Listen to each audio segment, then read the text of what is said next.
You know, this is the last of the 3 stories in this series, because the main 3 stories are regarding the character that I'm playing, because I don't want anyone else to play the character who's being convicted of being a pedophile, child molester, stuff like that. I don't think that's a good thing for an actor to play. Now, I'm not an actor, but I guess I'll play that character because nobody else should. It's not a good thing to do. I'd rather me take the blame than other people if I'm not at all in the right area to be convicted for that. Okay, now, about the story. It is occurring simultaneously to other stories in this universe, shall I say. Now, that's because they're just different stories, that's why. I think this is the best of all these stories, but the ending is what I like the most, because it's just an idea that I have. Anybody who's the greatest person ever, the best in everything, they will deserve to die. I don't know how else to explain it. If you are the best person ever, you would deserve death. You don't deserve the best life, you deserve a worse life than you're living. Now, this person isn't really the best person, nor are they the worst person, but that's because of the people. The people made this person the bad person he is. Now, without further ado, let's hear the story. Cruz gets out of prison. His sister tells him that he's not forgiven by his mother, but she's happy that he's out of prison. Cruz gets into his sister's car and they drive to his house. Once Cruz gets home, he tries to check if he can still deliver food, but turns out his car is demolished, and George Pro Gamer is no longer a customer you could sell food to. Cruz checks his bank account and finds he only has $4,000, yet his account has been frozen. And a few weeks ago, somebody stole $5,000 from his bank account. It used to be $9,000, now it's only down to $4,000. Cruz starts selling what he can to see if he can get money back up, but he hardly owns anything anymore. With the money he has, he thinks that he should pay for the therapy or anything to get his mentality back up, and hopefully buy a new burner phone. He enters the therapist's office and the therapist asks, "What brings you here?" Cruz says his brother died, his mother hates him, he's broke, he has false charges of first-degree murder, sexual assault of a minor, and more. In fact, more than half the country even thinks that he did that. He thinks professional help would be the best option that he has left. The therapist tells him, "That's a lot to unpack. How about you tell me why it angers you?" Cruz says, "It's because in this world, some people just take. They just take and take and take, and others just give and give." The therapist asks him, "Is that what he wants? What does he want?" Cruz says, "I just want peace from everything, from all the hate." The two keep talking until Cruz's session is over. Cruz goes home and his dad says, miras tan flaco, tengas que comer." Cruz eats and tries to think about what his life should be, what he should do. His father says, "¿Qué piensas?" Cruz says, "Nada." His father says, "You sure?" Cruz says, "Yeah." Cruz washes his dishes and then he sits in their living room. His father asks him, "What's wrong?" Cruz says, "Tengo que hacer algo. Tengo que ir. Porque casi todos piensan que todas las ofensas fueron realmente ha sido por yo." The father says, "Go fly to Mexico." Cruz says, "I don't have the money. I don't want to fly. I think it would be worse if I flew. They probably wouldn't let me cross the border. They would think that I actually did all that stuff and they'll mark me as a criminal or something." The father says, "You can help me with my concert, but you need a job." Cruz says, "Okay, alright, I'll do that." Cruz stands outside of a therapist's office, and he's angered. Yet he jokingly says to some homeless-looking guy, "Cut! What are you doing? Get to work. Say your lines. This is a movie. It's all a movie." Cruz now walks into the therapist's office, and he says, "I think I got it. I'm going to leave to Mexico." The therapist says, "How will you afford that?" Cruz says, "I can afford to do most of the trip, but I think I'll need some help from other people along the way." The therapist says, "How likely do you think you'll get help from other people along the way?" Cruz says, "Hopefully, likely enough." Cruz then leaves, cutting the session early. Cruz now goes out to find a cheap car that he can find for $1,500. Cruz then starts doing some deliveries to gain back some money real quick. And a week later, Cruz gets paid $250 to help his father with his band's concert. A scene of his father's band occurs. Once it's over, Cruz tells his mother he's sorry, and goodbye. Cruz then tells his sister goodbye, and finally he says it to his father. His father says, "Se recuerda que dijo todos los días antes de escuela." Cruz then says, "Ya. Adios. Te amo." Cruz then starts driving, and as he's driving off, his car breaks down in Chicago.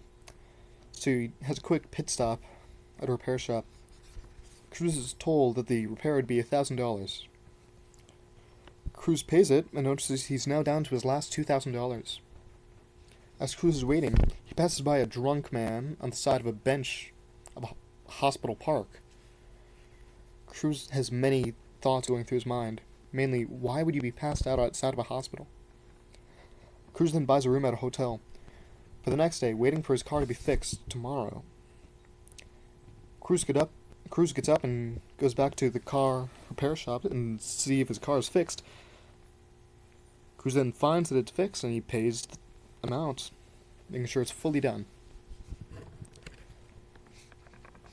And he starts driving.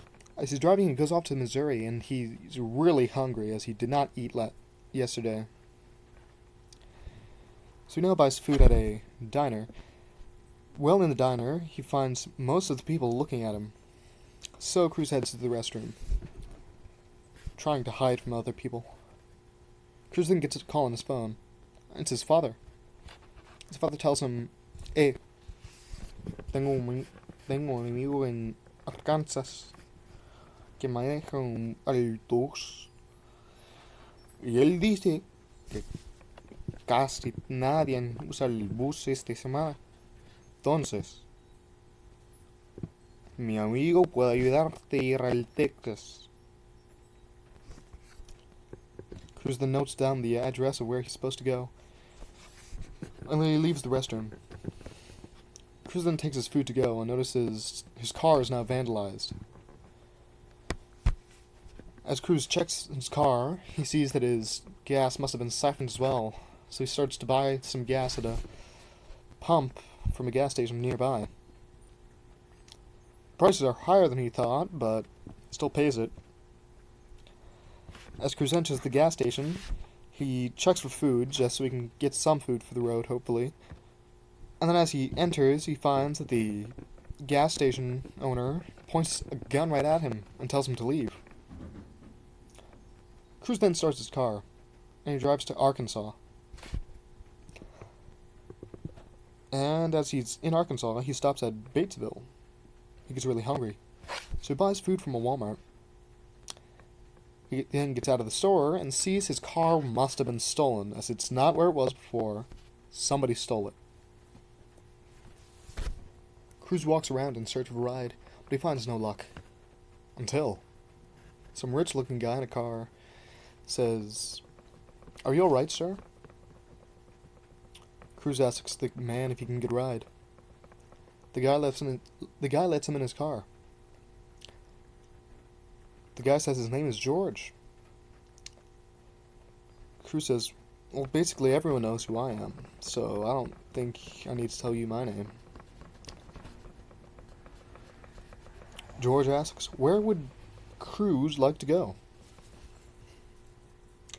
Cruz says he needs to get to some place called Hope. Some city. George drive, and he says, "You know, I always thought that movie about you, well, that was all wrong. I don't think that's how it went." Cruz says, "Well, the producer was changing the ending, so it's not at all what happened at all. It's a miracle that they allowed me to edit the ending for my own publishment of the story, but it was on streaming, so it was too late. Just too bad they only let him make that version 6 years later. If they let me make my version 6 years in advance, I would have not had as much backlash." George says, "You know, I watched both versions, and I always thought what you did was a greater movie. The version that you edited, that was the better one, by a long shot. Using your brother's death for the ending, the recording of you speaking with your brother to be dubbed faintly over the recording of you finding your brother being arrested, or you being arrested for your brother's death. That's just great ending."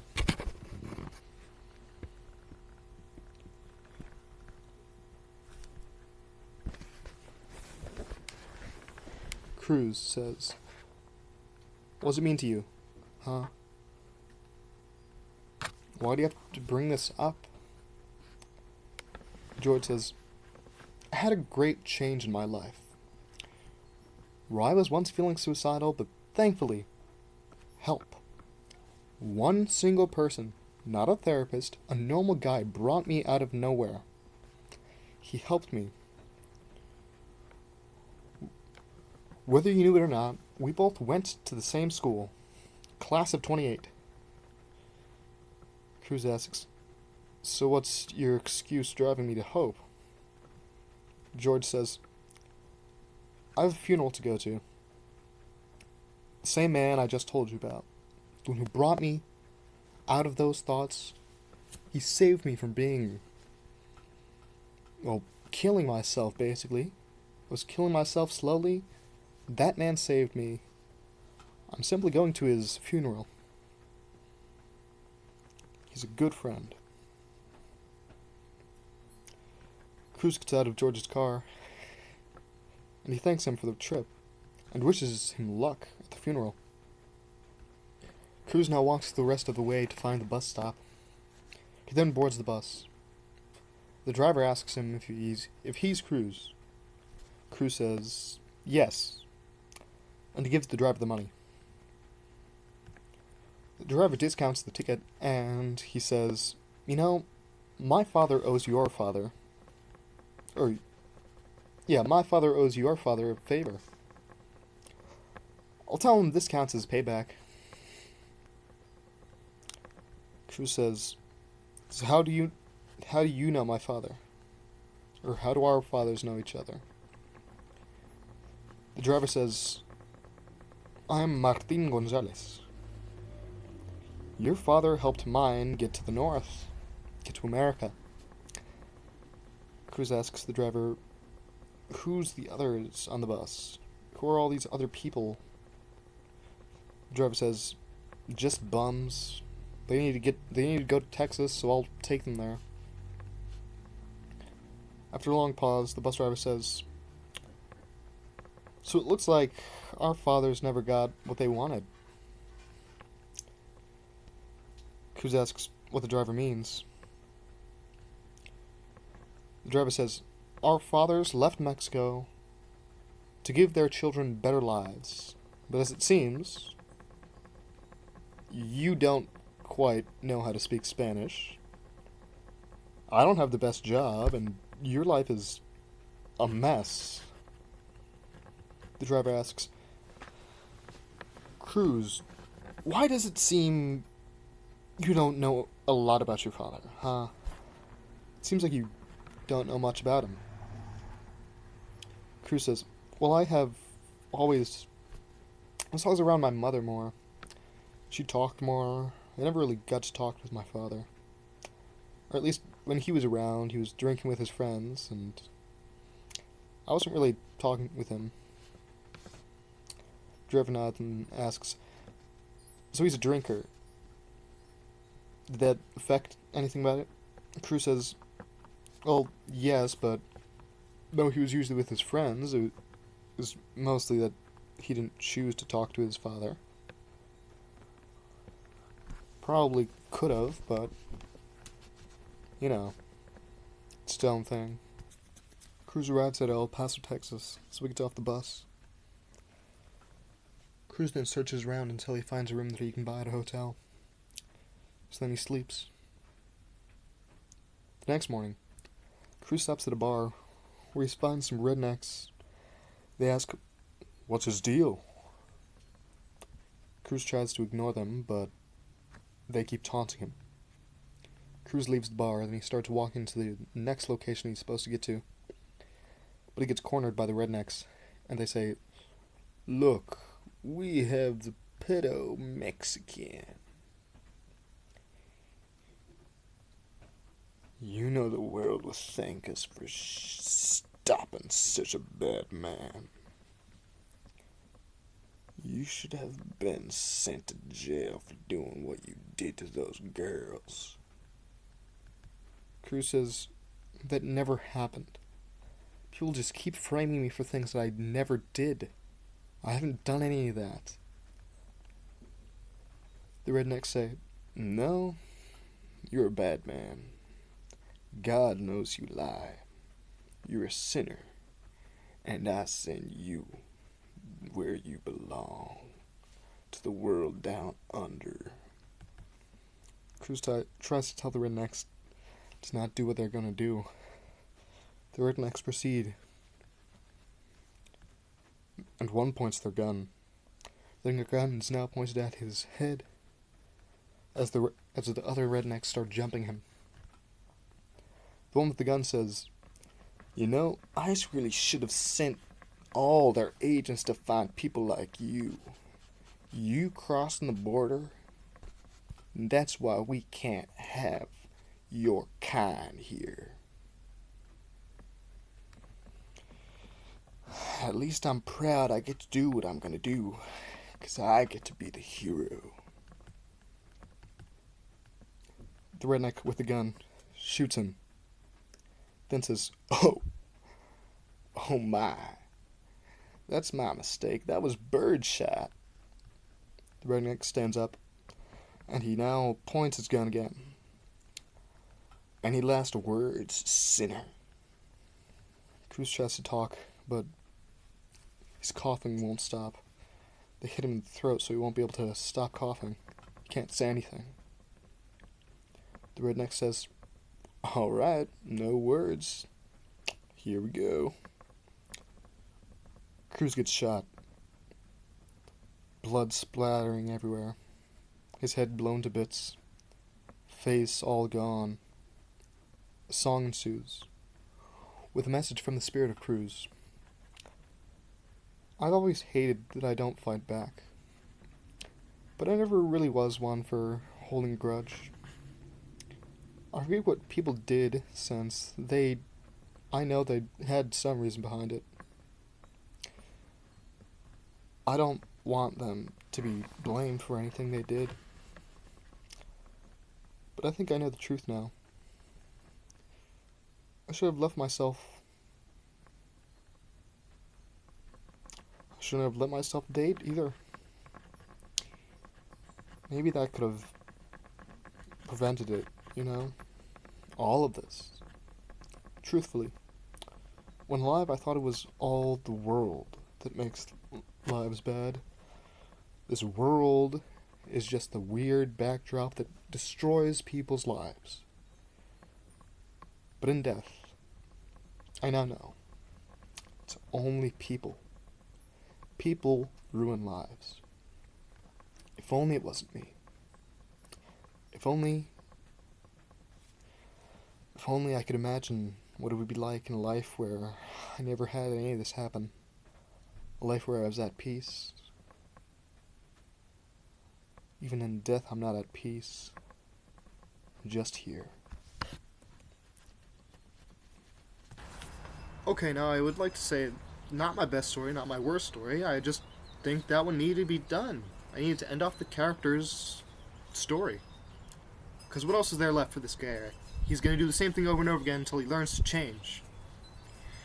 He chooses not to change. That's why he did all that. Now, today's free ad goes to Culver's. It's a taste of home. A taste of Wisconsin.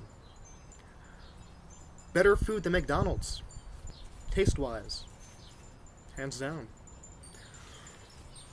Okay, now I would like to say that I don't really think I should have written the series of stories that made this, but I felt that I wanted to, so I did.